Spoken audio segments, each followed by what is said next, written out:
एक बात मैं आप सभी को बताना चाहूंगा कि जब हम लोग गुलाम थे तब हम लोग भारतीय थे, लेकिन जब आजाद हुए तब हम लोग हिंदू और मुसलमान बने। सबसे महत्वपूर्ण बात कि आज के समय में आप हिंदू मुसलमान में झगड़ा करा करके फिर हम लोग अपने हिंदुत्व को मजबूत करने के लिए आपसी भाईचारे को खराब किया, और उससे भी बदतर जिंदगी अब आग आ गई जब अगड़े और पिछड़े की लड़ाई संवैधानिक रूप से लड़ा जा रहा है।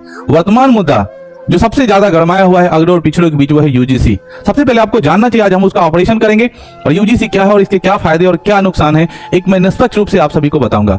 मैं एक आपको रिपोर्ट साझा करूंगा, उस रिपोर्ट में आपको पता चलेगा कि यूजीसी ने खुद स्वीकारा है कि विश्वविद्यालयों में ऐसी व्यवस्था हुई, ऐसी बहुत सारे बदलाव हुए जिसके कारण दलितों के बीच या आप कह सकते हैं छोटे जातियों के बीच, अगड़े और पिछड़े के बीच में ये बहुत सारे भेदभाव, रैंकिंग कह सकते हैं, परेशान करना कह सकते हैं, जात देख के नंबर देना कह सकते हैं, इसमें इजाफा हुआ।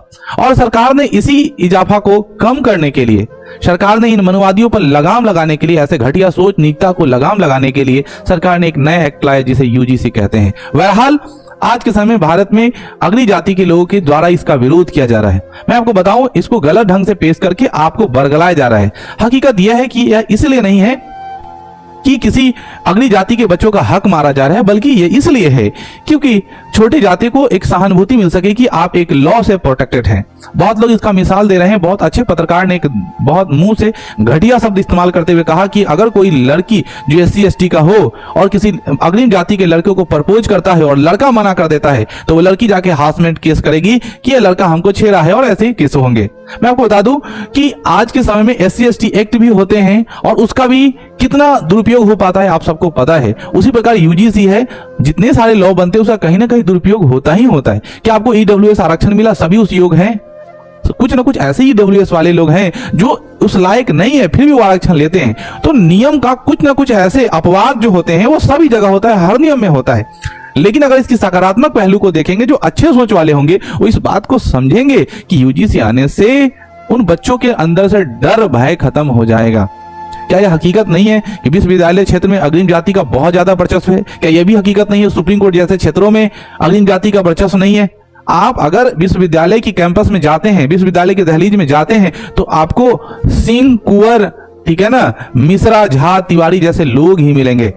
वहां पे राम जैसे लोग को, ठीक है ना, पासवान जैसे लोग को, वहां पे ऐसे लोग मिलेंगे ही नहीं टाइटल के। और फिर आपको, अगर आप इस टाइटल के लोग हैं तो आपको बहुत ज्यादा परेशानी करनी पड़ेगी। यह हकीकत है। अगर कोई आदमी इस टाइप के होंगे तो आप समझ में, जातिवाद जहर एकदम नहीं घोल रहा। अगर आप चाहते हैं समाज में हिंदुत्व को बढ़ावा देना, आप चाहते हैं समाज में आपसी भाईचारा लाना, आप चाहते हैं समाज में सामाजिक समरसता लाना, तो मुझे लगता है आप सबको यूजीसी को बढ़ावा देना चाहिए, ना कि रोकना चाहिए। अगर आप ये भी जानते हैं कि अगर बढ़ेगा इंडिया तभी तो बढ़ेगा इंडिया, सिर्फ अग्रिम जाति को पढ़ लेने से क्या हमारा समाज बढ़ पाएगा? जिसकी आबादी बहुत अधिक मात्रा में है उसको पढ़ना चाहिए, तभी तो हमारा देश आगे बढ़ेगा, और यही राष्ट्रभक्ति है।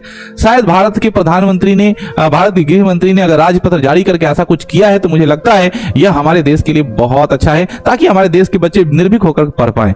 बहरहाल इसका विरोध करने वाले लोग जो हैं वो अपनी मानसिकता को दर्शा रहे हैं कि उनकी सोच में कोई बदलाव नहीं है। आप इस बिल को हटा दीजिए ताकि मैं खुल्लम खुल्ला उनको परेशान कर सकूं, नाम देकर मार्क्स दे सकूं, उनका टांग खींच सकूं, विश्वविद्यालय में नहीं पढ़ने दे सकूं। अगली जो पंक्ति में खड़ा होने की वो ताकत रखते हैं, उनके पास जो क्वालिटी है उस क्वालिटी से पहले ही उसको काट दिया जाए ताकि वो अच्छी जगह पर नहीं पहुंच पाए। आज भी बहुत कम बच्चे होंगे, बहुत कम लड़के होंगे जो असिस्टेंट प्रोफेसर के पद पर चयनित होते होंगे। किसके लिए? क्योंकि वो पिछड़ी जाति के हैं। अग्रिम जाति के लोग बड़ी आसानी से, ये सबका धांधली सेटिंग है। आज आप PhD करने जाइएगा, कोई प्रोफेसर जल्दी अंडर क्यूडेंट नहीं एक्सेप्ट करता है, इतनी परेशानी करता है। वो हकीकत है जिससे मैं जूझ रहा हूं, मैं आपको बता सकता हूं, दावे के साथ कह सकता हूं। तो मैं ये चीजों को अगर आप समझ पा रहे हो तो आपको समझ में आएगा कि नहीं, यूजीसी ने ये गाइडलाइन जो जारी किया वो हमारे लिए बहुत इंपॉर्टेंट है और हम सबको फॉलो करना चाहिए।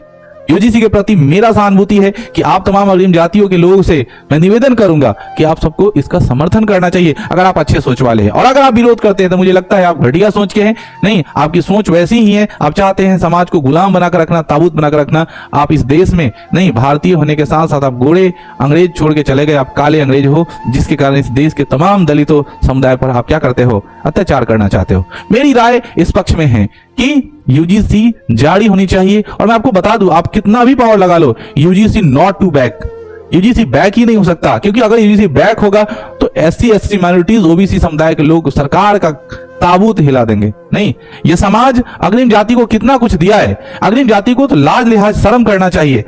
जिस क्षेत्र में नहीं, स्वर्णों की भूमिका न के बराबर है। 4%, 5%, 8%, 10% की आबादी है और 90% पिछड़े अति पिछड़े SC/ST की आबादी है। वहां का विधायक, वहां का सांसद अग्रिम जाति के लोग हैं। उनके मन में कभी ऐसा नहीं रहता है और वो लोग वोट देते हैं, उनको जिताते हैं। अगर आप अग्रिम पिछड़े की लड़ाई करिएगा तो फिर वही कर्पूरी वाला दौर आएगा जिस कर्पूरी दौर में अग्रिम पिछड़े की लड़ाई हुई। वही बीपी सिंह वाली दौर आ जाएगी जिसमें अग्रिम पिछड़ों की लड़ाई, बड़ी जो खाई जो खत्म हुई थी वो दौर आ जाएगा जिसमें लालू प्रसाद जैसे लोगों ने अग्रिम पिछड़ों की सहानुभूति करके, नहीं, गंजी को ऊपर और कुर्ता को नीचे करके पहनने वाला दौर आप देखना चाहते हैं। क्या आप वो इतिहास दोबारा दोहराना चाहते हैं? हमारा देश बहुत आगे चला गया है। आप तमाम बुद्धिजीवी लोगों से मैं कहूंगा, समाज को एक जिम्मेवारी मिली थी, ब्राह्मण क्षत्रिय, तो ब्राह्मण और क्षत्रिय की जिम्मेवारी है समाज की सेवा करना, नहीं एक समाज को सद्बुद्धि दे और एक समाज की रक्षा करे। बैस को है समाज को चलाना। आप बैस और शूद्र के हक को मत मारिए, उनको भी आगे बढ़ने दीजिए। आप ही को बुद्धि पाकर वो आगे बढ़ रहा है। बहरहाल आप सबको इस यूजीसी पर क्या कमेंट देना है आप कमेंट बॉक्स में बहुत जल्दी मेंशन करिए।